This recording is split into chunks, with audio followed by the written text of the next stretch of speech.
پیارے نبی صلی اللہ علیہ وآلہ وسلم کے پیارے اخلاق۔ رسول کریم صلی اللہ علیہ وآلہ وسلم نے ہمیشہ سادگی پسند فرمائی۔ کھانے پینے اور لباس میں آپ صلی اللہ علیہ وسلم کو ذرہ برابر تکلف نہ تھا۔ آپ صلی اللہ علیہ وآلہ وسلم کرتا، جبات، تہمد اور پگڑی استعمال فرماتے اور کپڑے سوت کے ہوتے تھے۔ معمولی چمڑے کا جوتا پہنتے، رات کو آرام کے لیے ایک موٹا سا بستر تھا۔ ایک بار آپ صلی اللہ علیہ وسلم کی اہلیہ نے اس بستر کی 4 تہیں کر دیں، مگر آپ صلی اللہ علیہ وسلم نے اسے پسند نہیں فرمایا۔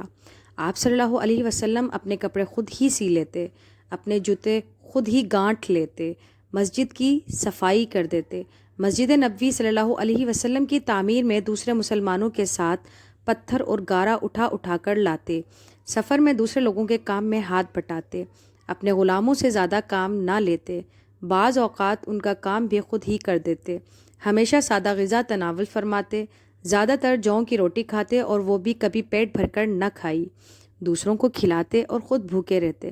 آپ صلی اللہ علیہ وسلم کے دنیا سے چلے جانے کے بعد حضرت عائشہ صدیقہ رضی اللہ تعالی عنہا جب کھانا کھاتیں تو آنکھوں میں آنسو آ جاتے اور پوچھنے پر فرماتیں کہ حضور پاک صلی اللہ علیہ وسلم نے اپنی زندگی میں کبھی پیٹ بھر کر کھانا نہیں کھایا۔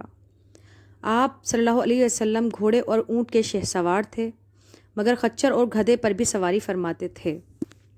جنگ خیبر کے روز آپ صلی اللہ علیہ وآلہ وسلم خچر پر سوار رہے۔ آپ صلی اللہ علیہ وآلہ وسلم کی زندگی میں بڑی سادگی تھی، دوسروں کو بھی اس کی نصیحت فرماتے۔ ایک بار حضرت فاطمہ رضی اللہ تعالی عنہ نے آپ صلی اللہ علیہ وآلہ وسلم سے عرض کیا کہ گھر کے کام کاج کی وجہ سے ہاتھوں پر چھالے پڑ جاتے ہیں، آپ صلی اللہ علیہ وآلہ وسلم کوئی کنیز یا خادم عنایت فرما دیں جو یہ کام کر لیا کرے۔ آپ صلی اللہ علیہ وآلہ وسلم نے فرمایا، پہلے غریب اور محتاج مسلمانوں کی ضروریات پوری ہو جائیں تو پھر تمہارا کام بھی کر دیا جائے گا۔ آپ صلی اللہ علیہ وآلہ وسلم کی سادگی اس لیے نہ تھی کہ آپ صلی اللہ علیہ وآلہ وسلم کے پاس کچھ تھا نہیں، ہر چیز موجود ہوتی، لیکن آپ صلی اللہ علیہ وآلہ وسلم اسے لوگوں میں تقسیم کر دیتے تھے۔ رحمت و شفقت۔ حضور اکرم صلی اللہ علیہ وآلہ وسلم سراپا رحمت تھے، اپنی بیویوں اور خادموں سے خوش اخلاقی سے پیش آتے۔ آپ صلی اللہ علیہ وآلہ وسلم فرماتے، اچھا آدمی تو وہی ہے جو اپنے گھر والوں کے لیے اچھا ہو۔ حضرت انس رضی اللہ تعالی عنہ فرماتے ہیں کہ میں 10 برس آپ صلی اللہ علیہ وآلہ وسلم کی خدمت میں رہا، اس مدت میں کبھی آپ صلی اللہ علیہ وآلہ وسلم نے مجھے جھڑکا تک نہیں۔ آپ صلی اللہ علیہ وآلہ وسلم نرم گفتگو فرماتے، کسی کو برا کہتے اور نہ کسی کے لیے بد دعا کرتے۔ آپ صلی اللہ علیہ وآلہ وسلم کی طبیعت میں کسی قسم کی سختی نہ تھی، برائی کا بدلہ برائی سے نہ دیتے بلکہ درگزر فرماتے۔ آپ صلی اللہ علیہ وسلم بچوں سے پیار کرتے اور انہیں گود میں لیتے۔ ایک بار ایک یہودی نے آپ صلی اللہ علیہ وسلم کو بچوں سے پیار کرتے دیکھا تو کہا، آپ کا یہ عمل ہمیں پسند نہیں۔ آپ صلی اللہ علیہ وسلم نے فرمایا، اگر تم اللہ اور رسول صلی اللہ علیہ وسلم پر ایمان لاتے تو بچوں کو اپنے لیے راحت اور رحمت سمجھتے۔ مزاجی۔ حضور پاک صلی اللہ علیہ وآلہ وسلم بڑے خوش مزاج تھے، ملاقاتیوں سے مسکراتے ہوئے ملتے، خادموں سے بھی کبھی کبھی پرمذاق گفتگو فرماتے، چھوٹے بچوں کے ساتھ بھی کھیلتے۔ ایک ننھے صحابی حضرت عمیر رضی اللہ تعالی عنہ سے بھی دل خوش کرنے والی بات کہتے۔ حضرت انس رضی اللہ تعالی عنہ کو دکانوں والا کہہ کر خوش مزاجی کا اظہار فرماتے۔ ایک شخص نے آپ صلی اللہ علیہ وسلم سے اونٹ مانگا تو آپ صلی اللہ علیہ وسلم نے اسے فرمایا، میں اونٹنی کا بچہ دوں گا۔ اس نے کہا، میں اونٹنی کے بچے کا کیا کروں گا؟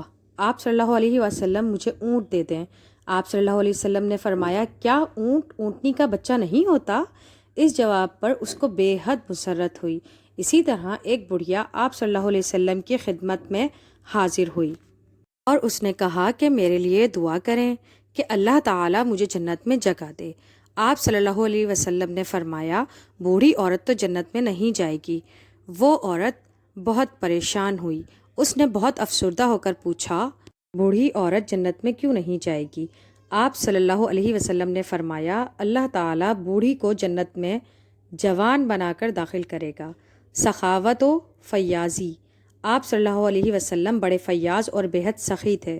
آپ صلی اللہ علیہ وسلم ان کو بھی عطا فرماتے جو آپ صلی اللہ علیہ وسلم کو محروم رکھنا چاہتے۔ آپ صلی اللہ علیہ وسلم ہمیشہ سخاوت اور فیاضی میں سب سے آگے رہتے۔ آپ صلی اللہ علیہ وسلم فرماتے، اگر میرے پاس احد پہاڑ کے برابر بھی سونا ہو جاتا تو میں 3 دن میں اسے مستحق لوگوں میں بانٹ کر ختم کر دیتا۔ ایک آدمی آپ صلی اللہ علیہ وسلم کی خدمت میں حاضر ہوا اور آپ صلی اللہ علیہ وسلم نے جو لباس پہنا تھا اس کو بھلا معلوم ہوا۔ اس نے دستے سوال پھیلا دیا۔ آپ صلی اللہ علیہ وسلم نے وہ لباس اسے عطا کر دیا اور خود پھٹے کپڑے زیب تن فرما لیے۔ آپ صلی اللہ علیہ وسلم جہاں تک ہو سکتا ہر آدمی کا سوال پورا کرنے کی کوشش فرماتے اور بعض وقت قرض لے کر بھی مانگنے والے کی ضرورت پوری کرتے۔ آپ صلی اللہ علیہ وسلم خود بھوکے رہ جاتے مگر دوسروں کو کھلا دیتے۔ ایسی کوئی مثال نہیں ملتی کہ آپ صلی اللہ علیہ وسلم نے کسی سائل کا سوال رد کیا ہو اور جو کچھ آپ صلی اللہ علیہ وسلم کے پاس موجود تھا وہ مانگنے پر سائلوں کو نہ دیا ہو۔ عاجزی اور انکساری۔ نبی پاک صلی اللہ علیہ وآلہ وسلم کا مرتبہ جتنا بڑا تھا اتنی ہی آپ صلی اللہ علیہ وسلم میں عاجزی اور انکساری کی صفت بھی تھی۔ آپ صلی اللہ علیہ وسلم ہمیشہ عام لوگوں میں مل جل کر رہتے اور کہیں بھی اپنے آپ کو نمایاں نہ کرتے۔ تمام رسولوں اور نبیوں کے سردار ہونے کے باوجود مسلمانوں سے فرماتے کہ مجھے پیغمبروں پر برتری نہ دو۔ فتح مکہ کے روز آپ صلی اللہ علیہ وسلم اونٹ پر سوار تھے اور ایک صحابی رضی اللہ تعالی عنہ کو اپنے ساتھ بٹھا لیا تھا اور سر مبارک جھکائے ہوئے مکے میں داخل ہوئے، حالانکہ آپ صلی اللہ علیہ وسلم ایک فاتح کی حیثیت سے شہر میں داخل ہو رہے تھے۔ سبق کے مشکل الفاظ کے معنی پڑھتے ہیں۔ اہلیہ بیوی، برتری بلندی بڑائی، راحت آرام، درگزر نظر انداز کرنا، رد واپس، دستے سوال پھیلانا مانگنا، تناول کھانا، زیب تن پہننا، فیاض حقدار، فاتح فتح کرنے والا، ذرہ برابر کم ہونا، تہمت تہبند، جسم کے نچلے حصے پر باندھنے کی چادر۔